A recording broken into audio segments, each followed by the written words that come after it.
Being greeted there, as you can see, they've already seen each other on this trip. The governor and I'm not sure who that is, but Samantha Mostyn there greeting the couple. She's had several engagements with them in private, it should be said. This is the first really big public day of their visit to Australia, their short visit to Australia, as they walk up towards the Australian War Memorial. But it's a packed day, isn't it? They did start official duties yesterday. They had a day of relaxing and getting over the flight, which, as we know, is a huge flight. They arrived on Friday, so this is day 2 of their official duties, but they're really packing it in both today and tomorrow, back-to-back engagements, and also that they split up. Certainly today, Charles, I think, stays at Parliament House and meets politicians, while Camilla goes to attend a discussion on domestic violence. And they'll be doing the same thing tomorrow, it seems, in terms of staying together for a majority of those engagements, but also splitting up to do their own thing.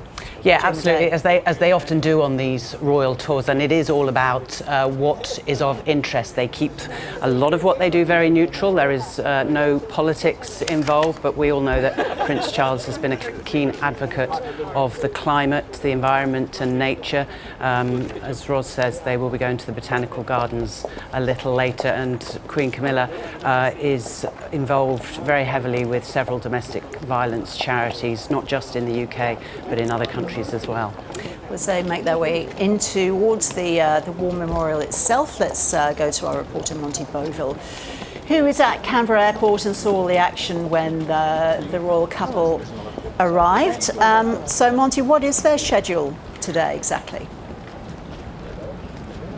Ros, well, certainly they do have that tight and very packed schedule that you've gone through a little bit just now. So, of course, they're at the War Memorial before heading over to the other side of Canberra to Parliament House. And then, of course, they're meeting with the Prime Minister, Anthony Albanese, there, as well as the Governor-General, Sam Mostyn.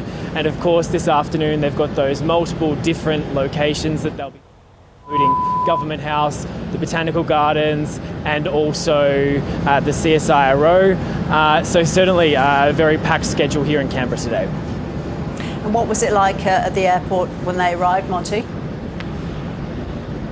Well, of course, they only arrived here a short time ago. There were far more people here when they were getting off the plane. There were dozens of school kids from various different primary schools and high schools from around Canberra here at the airport. They were all waving Australian flags when King Charles and Queen Camilla came down the stairs of the plane.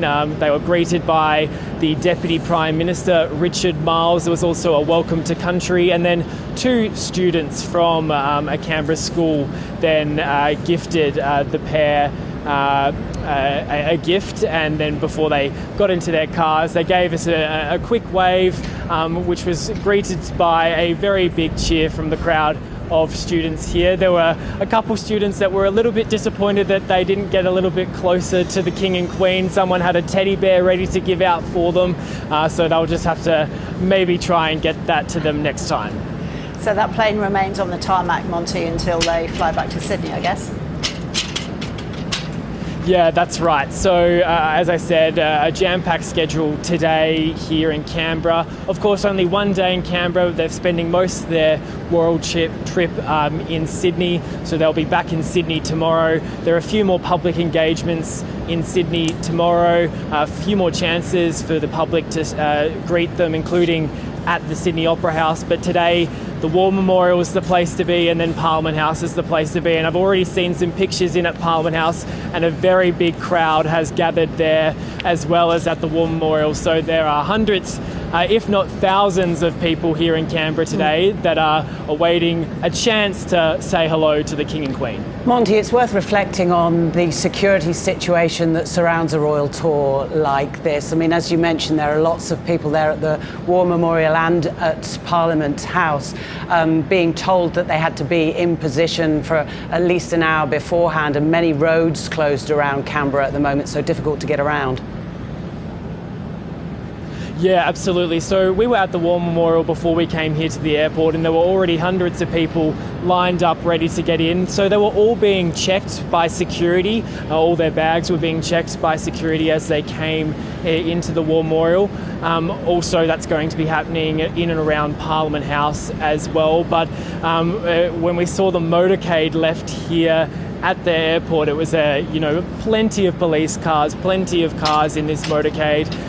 One of the biggest I've sort of seen in Canberra. Certainly, living in Canberra, you get used to some of these big motorcades, but this is definitely the biggest I've seen. That has now obviously travelled through Canberra, and police have been warning people in Canberra to expect delays, to expect road closures at sort of a last-minute notice, because there certainly is going to be a lot of moving around the city today with all those different engagements that are going on.